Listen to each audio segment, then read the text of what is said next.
Hello, how are you? I wanted to do a bit of a video talking about the F1 timing problems last week at Bahrain. I want to say it's Bahrain. Bahrain, yeah. Hold on, I'm just relying on my notes. So, as I'm sure you saw what happened with Russell's car dropping in the leaderboard. So, let's explain how this works. So, I'm going to use the screwdriver and my phone. So, if you imagine the screwdriver is the track, in the track, every about 200 meters or so, they have a gap, they have a groove, and in that groove, they've got a wire. This is my wire. We should do it this way. This is what does the timing. So in the car, simulated by my phone, go with the cameras here, is a transponder. This transponder essentially tells this wire what car has gone over it.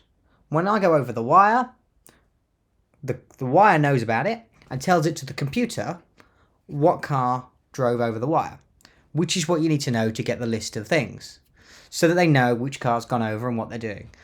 This then goes to the computer, which adds GPS, timing, data, other information they need to know about the car and the location and stuff like that, which then all goes to a centralized computer, which generates the leaderboard.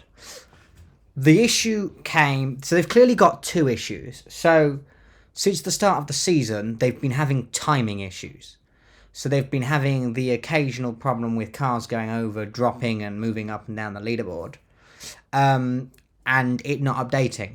So when it's been... I don't know what's happening. Clearly something to do with the way these lines are communicating with the central computer is causing the leaderboard not to be updated. There's few laps, 3 or 4 laps every now and again where it goes off. They have to hide it because it's wrong, and then they bring it back. My guess is what happens when they take it away is they can reboot the system, and then they can bring it back and it all works okay. And then in Bahrain, not only did they have this problem near the start for about 5 or so laps, and then just after the safety car, they had another problem with Russell's car, to do with it not emitting its transponder data. So they have at least 2 transponders that I know about in the car. One in the front and then one more in the cockpit area here. They're both designed so that when the car goes over the line, they send the data to the line. So the line knows what car's gone over it. At about, I want to say it was lap 37, somewhere near the end of the race, Russell's car stopped sending the transponder data as it was passing over the line. So it's going over, it didn't know whose car it was. So essentially the system thought the car had stopped on track because it was expecting him to have hit this line at this point. It didn't, other cars were passed, and it just started chucking him down. And you just sort of fall all the way from 2nd to 20th. And then they cut it. They cut the timings. They went to a replay of the timings, which made it look like he was doing much better than he was. He was up there, but he wasn't. He wasn't there, of course. What happened next? I'm trying to think what happened next now. Okay, so then now that they'd realised this, so eventually they had to go to manual timing. So luckily they have the ability to get multiple timing aspects. So on the on the start finish straight, that's what I mean, at the pit wall, they have the ability to do a photo finish and laser. So a photo finish is essentially a camera looking at the line. The car goes past, you can see who wins. Normally you use the timing data, but they can use this data to work it out. And 2, they have a laser line that essentially works like the camera, the photo finish, and somebody manually says which car went over the line. This works quite well, but it's not quick, so it's not designed to be real time. They switched to this, so about 2 or 3 laps into the issues being off, they started presenting in the right-hand side of the screen the additional data of just the total laps. So instead of getting every 100 meters or so, you were getting full lap timings. That was quite an interesting change. At least they have the ability to do that.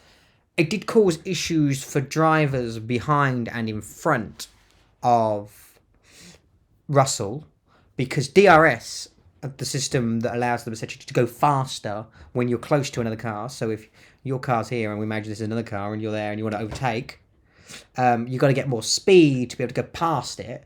So when you get within a second, let's call this a second, this is definitely a second, you get DRS and you can go faster. But that relies on this live timing data at the point at which you get close to it to know that you could have the DRS.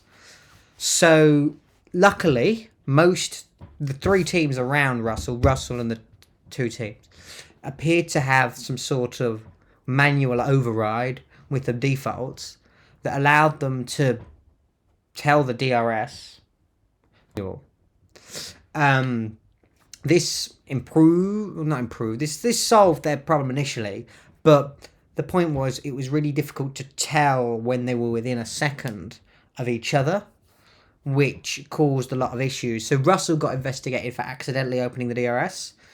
I don't know about the other 2 drivers, but I would imagine there was some accidental DRS or some accidental this and that.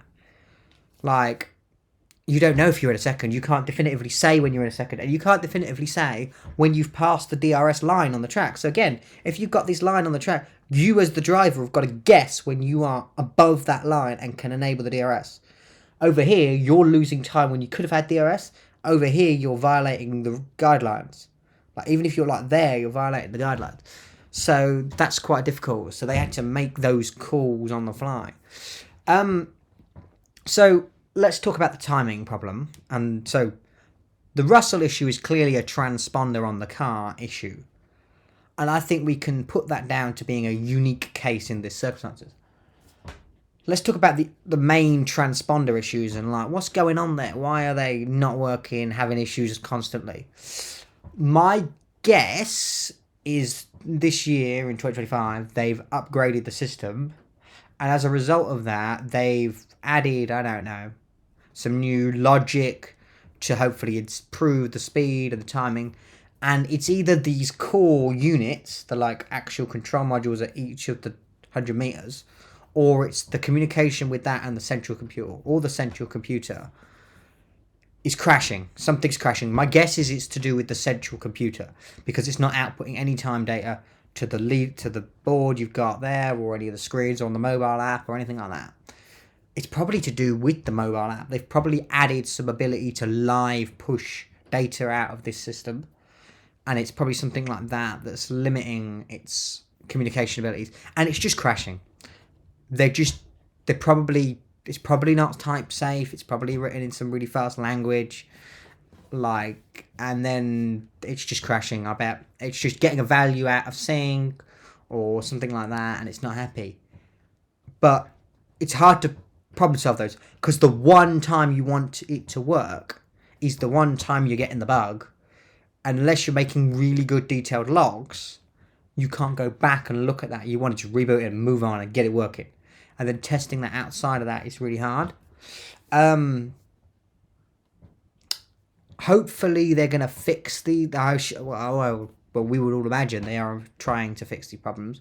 But hopefully they can work their way through the problems and fix it. But I hope this has been interesting. This is my take on what happened last week. I just thought you might be interested. I know I was, and I looked into it a bit more. So I've just explained it. I don't know, you might see some photos, you might not. You might have just seen this video. But enjoy. Thank you.